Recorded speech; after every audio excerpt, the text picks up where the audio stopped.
আসসালামু আলাইকুম রহমতুল্লাহি ওবরাকাতু। আরাফার রাস্তা আমরা আছি এখন বর্তমানে। এখন আরাফার রাস্তা আসছি তো ভালো কথা, কিন্তু আপনার এই রাস্তা টোটালে বন্ধ।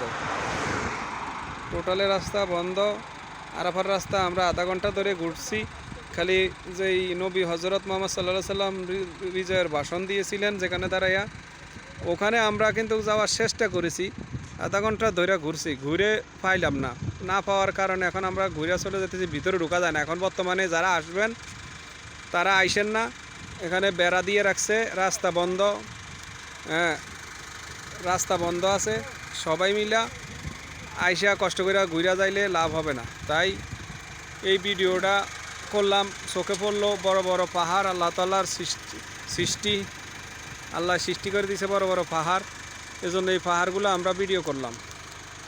আপনাদের থেকে যদি ভালো লাগে পাহাড়গুলা একটু শেয়ার করে দিবেন দেখার জন্য, তো সবাই যেন দেখতে পান, কারণ সবার চোখে পড়লে কেউ আসবো না। এখানে সব আরাফার রাস্তা বন্ধ। আইসা ঘুরা গেলে টাকা নষ্ট কইরা গাড়ি ভাড়া দিয়ে আসবেন যাবেন, অনেক লস হবে। লস হওয়ার কারণে দেখতে পারবেন না, এজন্য বলছি লস হবে। ঠিক আছে, শেয়ার করে দিলে চোখে পড়বে যাদের, তারা আর এখানে এখন আসবে না। বর্তমানে বড় হজ হইলে মনে খোলে, এখন খোলে না, এখন বর্তমানে বন্ধ করে রাখছে, পুরো বন্ধ। তো ভালো থাকবেন। আসসালামু আলাইকুম রহমতুল্লাহি ওবারাকাতু। সবাই যে যেভাবে পারে ভিডিও বানাইতেছে, ঠিক আছে, শেয়ার করে দিবেন। ওকে, আসসালামু আলাইকুম।